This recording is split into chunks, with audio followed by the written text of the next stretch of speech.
Lo saludamos de inmediato, está ya Francisco Vidal con nosotros, yo lo decía, es integrante del PPD y ha sido ministro en varios puestos, incluido el ministro de Defensa. ¿Cómo está, Francisco? Gracias por... Muy bien, pero cansado como te puedes imaginar. ¿Por qué? ¿Por el caso del general Fuentealba? No, eso es parte de la vida. Perfecto. Que hago clase a las 8:30, entonces está muy temprano. Ya. Bueno, gracias por venir en todo caso. Lo primero es, ¿cuál es su relación con el excomandante jefe del Ejército, Juan Miguel Fuentealba? Una relación larga o no interrumpida en la vida. Fuimos compañeros de colegio, en preparatoria, en el Liceo Alemán. Después ahí nos perdimos, me lo volví a encontrar un año en la escuela militar. Yo entré el 69, él entró el 70, yo el 70 me retiré, él siguió la carrera, pasaron 40 años, no lo vi nunca, y me lo volví a encontrar a este compañero de preparatoria en el ejército, siendo el número 2. Cuando yo asumí el Ministerio de Defensa, mi relación era con el comandante en jefe, el general Isurieta, Oscar, y Fuentealba era el número 2. ¿Y por qué finalmente Fuentealba se termina convirtiendo en el comandante jefe del Ejército? Bueno, es una atribución de la presidenta. No, pero sí, yo entiendo eso. Es la presidenta que nombra, en fin, usted era ministro de Defensa, me imagino que ahí se ven un poco las cartas y uno se inclina por uno más que por otro. Sí, pero yo tengo un doctorado en ministerio como mujer, entonces las atribuciones de los presidentes no las comparten. Bueno, su juicio entonces, ¿por qué Fuentealba terminó transformando el comandante? Mira, tú sabes que de acuerdo a la ley y la Constitución, la presidenta está restringida a elegir entre las 5 primeras antigüedades. Exacto. Y Fuentealba era el número 1, podría elegir el número 5, como ha hecho... Y ha pasado en algún momento. ¿Sí? Es una decisión de ella, ¿no? que tú ni le puedes pedir explicaciones ni ella te las da. ¿Y qué piensa de las acusaciones y de lo que hoy día se está investigando en Fiscalía respecto a este patrimonio gigante que tendría el...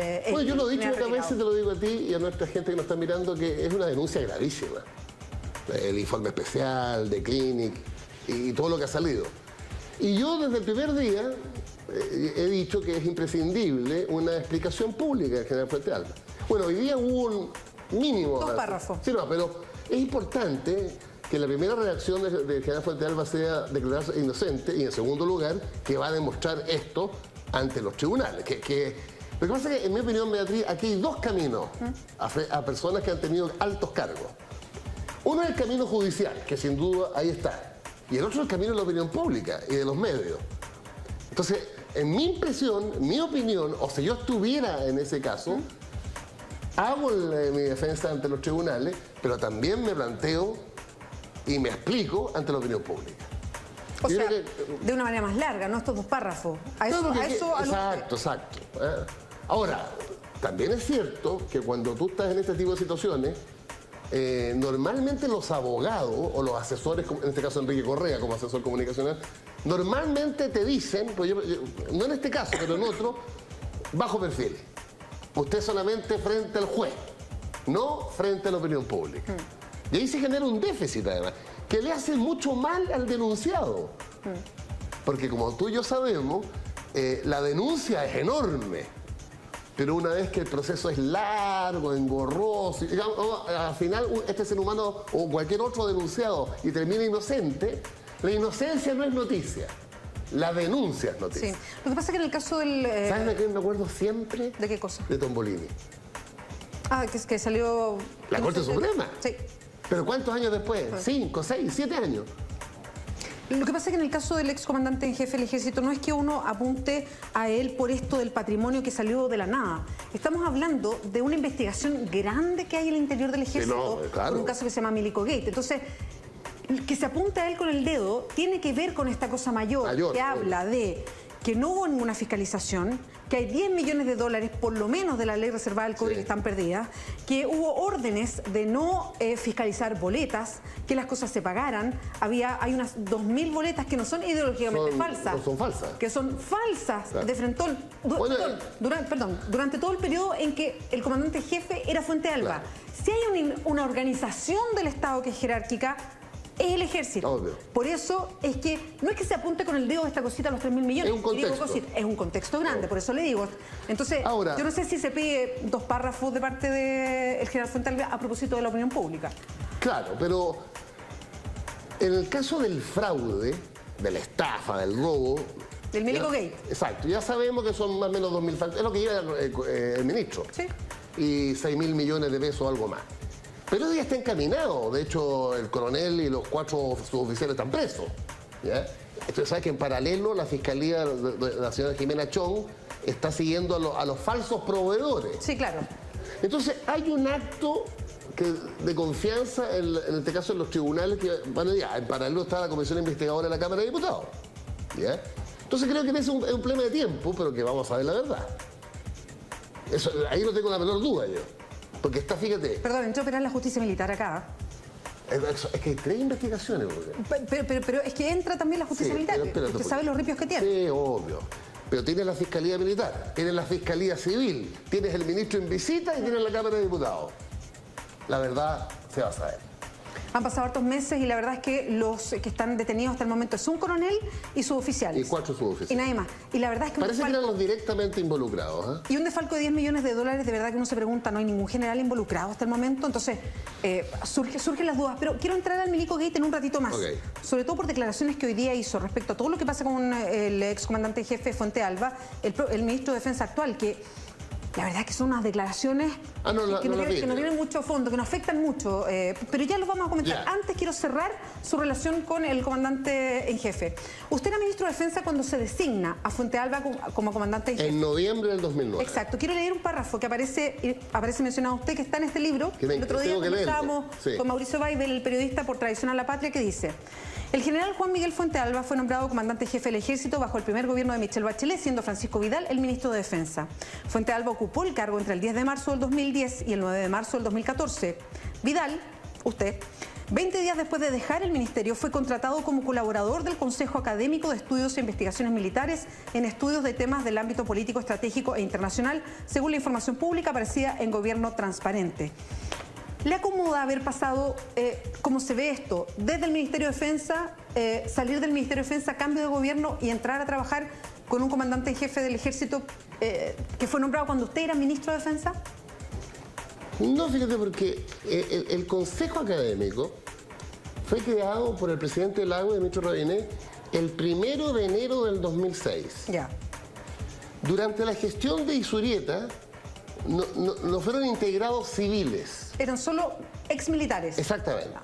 Y Fuente Alba cambió esa política y mezcló ese consejo académico con 4 civiles. Sí, según el mostrador estaba cuoteado además. Bueno. No, es que había gente que fue adscrita, no sé, algo bueno, que era de la para la pega que se hace ahí, que es muy interesante, es interesante tener distintos puntos de vista. ¿Ya? Entonces, el decreto que lo fundamenta dice gente con experiencia en el área. Bueno, a mí no solo me gusta el tema, sino que sé del tema y había sido un año ministro de Defensa. Entonces me pareció como natural. De hecho, llevo 7 años ahí. Entonces no... ¿Y no significaba esto que tanto pasa en Chile, que es salir de un sector para entrar a otro? Lo que pasa es que la diferencia está en que ese cambio no te afecte tu opinión privada y pública. Y si tú me has seguido, yo no he cambiado un ápice de mi opinión sobre la dictadura, sobre Pinochet, sobre el ejército de la dictadura. Bueno, y me han aceptado mis opiniones. O sea, jamás estar en ese consejo académico, que además es parte de la estructura. Si tú te vas a la página web, sí. Está en la estructura. Yo emito mi opinión, la misma que tú me conoces en la radio, la misma que me conoces en los discursos, en la televisión, en los diarios. Y nunca he sido censura y soy bien duro para algunas cosas, particularmente con el ejército que yo llamo el ejército de ocupación de la dictadura. Cuando le sacaron una declaración hace muy poquito, creo que ayer o antes de ayer, en el diario La Segunda usted decía: yo había escuchado rumores respecto al patrimonio, no sé si el caso de los Audis, que era un tema vox populi dentro del ejército, de hecho le tenían un apodo al comandante jefe. No sé. Sí, pero sale en el libro El Señor de los 4 Anillos, a propósito de los Audis, tal cual. Usted decía, ¿qué rumores había escuchado? ¿De quién? No, había comentarios precisamente en las redes. Mucha gente además... era como adversaria de Fuente Alba al interior y después los retirados. ¿Ya? ¿Pero eso por rivalidades propias del ejército o por algo más? ¿O porque eran críticos? No, lo que pasa es que hay un contexto, Beatriz. Yo diría que desde Ricardo Isurieta muy levemente. Ya. Pero después Cheire, el otro Isurieta y Fuente Alba fueron como desligando al ejército de la dictadura. Y eso genera reacciones en los pinochetistas. Por ejemplo, la declaración del ejército de Chile sobre los criminales de la DINA que asesinaron al general Prats. La creación de un campus militar con el nombre de Carlos Prats. Es una sensación de rabia de los viejos cuadros. Ya, y en eso había cierta, usted dice, ruido. Yo percibí. Ya, pero usted había escuchado que había gente que miraba en forma sospechosa el patrimonio. No al nivel de detalle. Ah, ya. De hecho, en la misma segunda yo dije, mire, más de alguna vez, yo he tratado de mantener una relación con los altos mandos con los cuales yo trabajé. Para escuchar, para que me escuchen las opiniones. Y todo en retiro, ¿eh? Y en ese cuadro yo de repente me tomaba un café con Juan Miguel Fuente Alba. Pero la pregunta es, bueno, ¿cómo estás? ¿Qué estás haciendo? En ese contexto, pero no con la lógica del inquisidor, no del fiscalizador. ¿Y ahora ha hablado con él? No, por eso me resulta tan sorprendente la denuncia. Porque te cuento otra cosa. De hecho, creo que estoy citado a la Comisión de la Cámara de Defensa por lo siguiente. Están citando a varios... No, que yo voy el lunes por el tema del fraude. Ya. Pero ahora surgió otro tema a propósito de algo que te quiero contar a ti y a la gente que nos está mirando. ¿Qué cosa? Cuando uno evalúa para los ascensos, como ministro de Defensa y los cargos más importantes de la presidenta, yo me fijaba, voy a hablar por mí, no sé por los otros ministros, en la historia militar y esencialmente en el tema de derechos humanos. Pero no se me pasó por la cabeza, Beatriz, ver el tema del patrimonio. Bueno, de hecho vamos a hablar harto de ese tema que viene, porque hoy día se está mirando el por qué los comandantes jefes no tienen la declaración completa de patrimonio. Quiero hablar sobre el rol hoy día del ministro de Defensa. No solo hoy, durante todo el tiempo de la democracia, esto ha ido evolucionando, por supuesto, pero ya usted fue ministro de Defensa entre el 2010, por un año, el 2014, el 2013 tiene que haber sido. 2009 al 2010. 2009 al 2010. Del 11 de marzo del 2009 al 11 de marzo del 2010. Con tantos ministerios, efectivamente, sí, no claro, se pierde. Quiero preguntarle respecto a eso, respecto a cuánto, lo voy a plantear bien en bruto, ¿cuánto manda hoy día el ministro de Defensa lo que pasa con las Fuerzas Armadas? No me conteste ahora, y en relación a eso mismo estamos haciendo una encuesta para que participen todos ustedes. ¿Existe control del Poder Ejecutivo sobre el Ejército hoy en día? Y las alternativas son sí o no. Esto es simplemente el olfato de las personas, lo que miran a propósito de Milico Gate y todo lo que estamos conversando. Nos quedamos con la encuesta, vamos a hacer una pausa y volvemos con la conversación con Francisco Vidal. Seguimos la conversación aquí en Entrevista Verdadera con Francisco Vidal, que ha sido ministro de Defensa, ministro del Interior, ministro vocero de Gobierno, es integrante del PPD. Yo le estaba preguntando, justo cuando nos fuimos a la pausa, y tiene mucho que ver con la entrevista, con la encuesta que estábamos haciendo y esa sensación que existe. ¿Cuánto, y se lo pregunto en bruto, insisto, cuánto manda el ministro de Defensa respecto a lo que pasa en las Fuerzas Armadas? Este es un proceso desde el 90 a la fecha. Yo te diría que se nota desde que se fue Pinochet, que era un factor... ¿Eso cuándo? ¿El 90 y...? Pinochet se fue en marzo del 98. Y pasó, acuérdate, a ser senador vitalicio. Sí, claro. ¿Ya? Y yo creo que cada gestión va instalando a las Fuerzas Armadas tanto en el espíritu como en la letra de la Constitución. Pero como soy un obsesivo por la historia, una institución que fue el brazo armado, político, orgánico de la dictadura, además hay experiencias comparadas, ¿no? Grecia, España, Portugal, es un proceso que tienes que ir mirándolo siempre como proceso, como película, no como foto. Entonces voy a poner ejemplo. En mi gestión... Eso fue, para detallar los años. Voy a poner tres ejemplos. ¿Ya? Con el acuerdo dialogado con el comandante en jefe de la época, que a mí me tocó trabajar, Óscar Isurieta, se determinó que todo el personal en retiro, recontratado por el ejército y que había pertenecido a la DINA, salía de la institución. ¿Tú lo sabías? ¿Eso? No, sabía que habían ido saliendo. No, pero una política. Ya. A lo mejor uno nos falta comunicar más, pero ahí tiene una política. Segundo. Perdón, pero ¿y este listado que está hace poco de gente que todavía estaba recontratada, que pertenecía a la CNI? Ah, ya, se logró con la DINA, pero no después. Y después seguimos con la CNI. Ya. Mi criterio de evaluación de la base de coroneles, que son los candidatos a generales, y fui respaldado por la presidenta Bachelet, es que cuando me presentaron los 54 coroneles candidatos a ser 15 generales, al mirar, ya no solo miré los juicios en derechos humanos, sino se había pasado por la CNI en su destinación.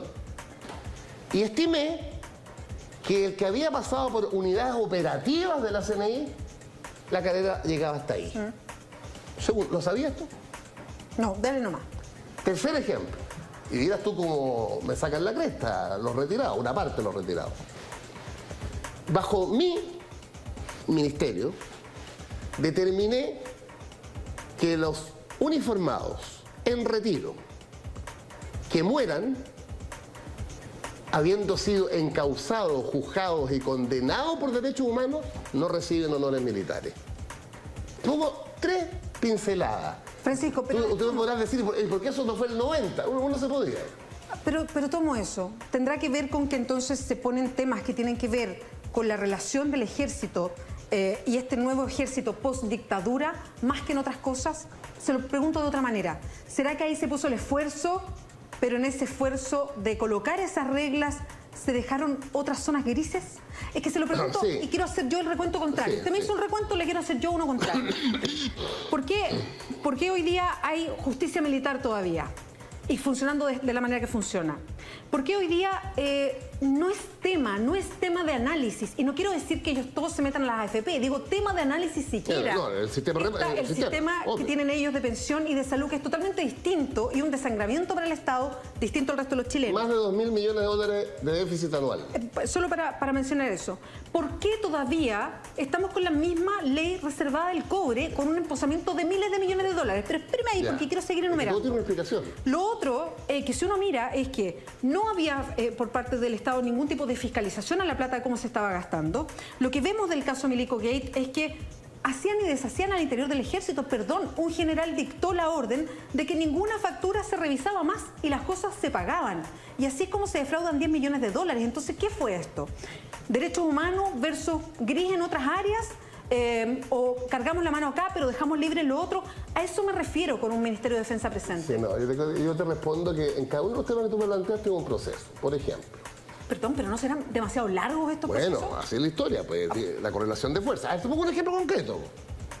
Yo soy el primer ministro de Defensa que después de 25 años, con la firma de la presidenta Bachelet, mandamos el primer proyecto de ley de derogación de la ley de reserva del cobre en septiembre del 2009. Te explico más. Ese proyecto fracasó porque no pasó la Comisión de Defensa a la Cámara porque yo tenía una diferencia con Velasco en cómo interpretar lo que reemplazaba la ley reservada, que era la plurianualidad. Sí. Rabinet lo retiró y después Rabinet lo presentó de nuevo, a la mal lo llevó a cabo y quiero decirte para la gente que lo está mirando, la ley reservada del cobre, desde el punto de vista del trámite en el Congreso, está a un metro de ser aprobada. Bueno, pero no está aprobada, sí, ese es el tema de fondo. Quiero explicarte por qué. Yo entiendo los procesos, pero estos procesos eternos, Francisco, no entienden dónde estamos. Yo voy a decirte algo que no se acostumbra a decir. En mi opinión, fue aprobada por unanimidad en la Cámara de Diputados. La derecha, después de 25 años, dio sus votos para derogar la ley reservada del cobre. La derogación de la ley reservada del cobre está en el programa de don Patricio Aylwin. Nunca tuvimos los votos, nunca. Porque a la derecha se plantó, no se cambia la ley reservada del cobre. Perdón, pero necesita un quórum especial. Obvio, pues, es ley orgánica. 4/7 a lo menos. Entonces, pasó a la Comisión de Defensa del Senado, aprobada. Y está entrampada hace 2 años y medio en la Comisión de Hacienda del Senado. Pero no por un tema de poder militar civil, porque no hay ministro de Hacienda, mira lo que voy a decir, no hay ministro de Hacienda que esté disponible a que un ministerio tenga una parte de su puesto vinculado por 4 años. Exacto, la plurianualidad, para no ser todos los años. Vamos a la carrera militar. La carrera militar se estudió hasta el cansancio en todos los gobiernos de la concertación.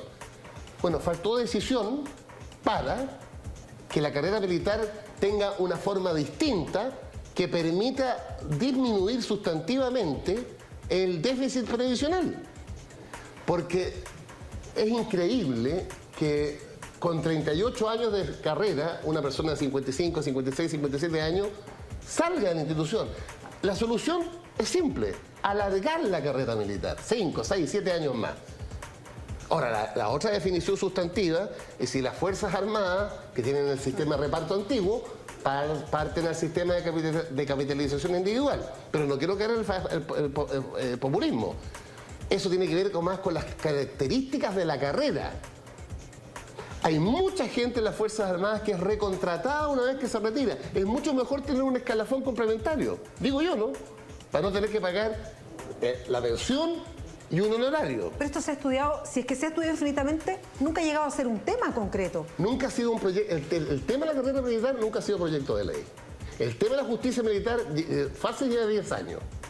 Bueno, es que sumamos años.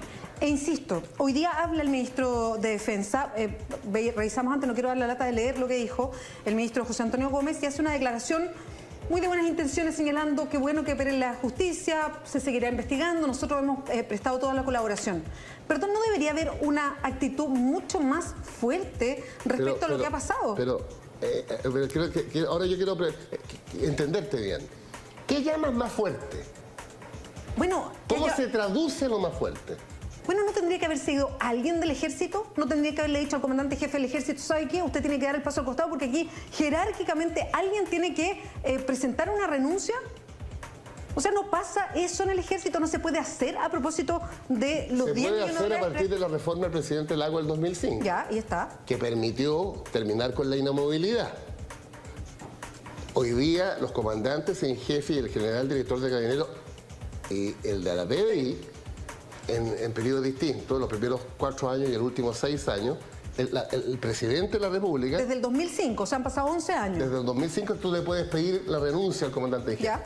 Con una sola condición, un decreto fundado al Parlamento. No una autorización al Parlamento, un decreto fundado, con eso basta. Tú me preguntas a mí, a partir del caso del fraude en la ley reservada del cobre, pedirle la renuncia al comandante en jefe antes que termine el proceso, me parece una cosa fuera de lugar. ¿Por qué? Porque ni siquiera ha terminado el proceso. Bueno, pero aquí no hay dentro del ejército responsabilidades administrativas de una entidad jerarquizada. O sea, ¿cómo puede pasar? Es que de verdad a mí no me cabe en la cabeza. 10 millones de dólares de desfalco y resulta que hay 5 personas detenidas, unas coroneles, otros suboficiales, no se sabe nada más. Parece que no fue culpa de nadie. Tú dices la responsabilidad política de la línea de mando. Por ejemplo. Por decirlo así. Yo lo dije administrativa para no meter política en el tema. Administrativa, si queremos. Sí. Bueno, eso es una evaluación que tiene que hacer, en este caso... O sea, perdón, y digo más, la autoridad casi no ha hablado de este tema. En el Ejecutivo no se han hecho cargo de este tema.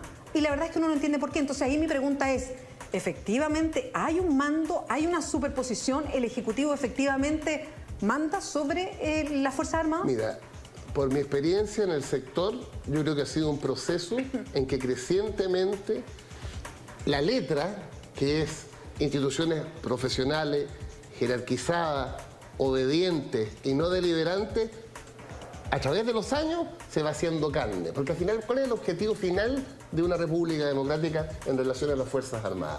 2 objetivos. Uno, político-social. Que las Fuerzas Armadas y de orden vuelvan a ser el patrimonio de la inmensa mayoría de los chilenos, después del quiebre y la dictadura. Yo siempre pongo un ejemplo, se los he dicho a ellos, ¿eh? Ustedes han pensado que para la mitad de los chilenos, para decirlo de alguna manera, ¿no? Usted era un ejército de ocupación y para la otra mitad un ejército de liberación. ¿Se fijan la contradicción que es eso? Porque para los chilenos que apoyaron el golpe era un ejército de liberación. Para los chilenos que sufrieron la dictadura era un ejército de ocupación. El mismo ejército, la misma persona. Entonces, ¿cómo transitar a que vuelva a ser un patrimonio de todos los chilenos? Y segundo, acuérdense del viejo principio democrático. La fuerza está en las Fuerzas Armadas porque es el monopolio. Pero el uso de esa fuerza no depende de las Fuerzas Armadas, sino que del poder legítimamente constituido por la soberanía popular. Esos son los 2 objetivos. Francisco, tenemos que cerrar ahora. Muchas gracias por acompañarnos. No, gracias a ti. Antes de ir al resumen de noticias, vamos a la encuesta para ver cómo nos fue ahí. 145 votos en un ratito solamente. ¿Existe control del Poder Ejecutivo sobre el Ejército hoy en día? ¿Cuál es la percepción? Un 88% dice no existe ese control. Solo un 12% dice que sí existe el control del Poder Ejecutivo. Logré avanzar en un punto.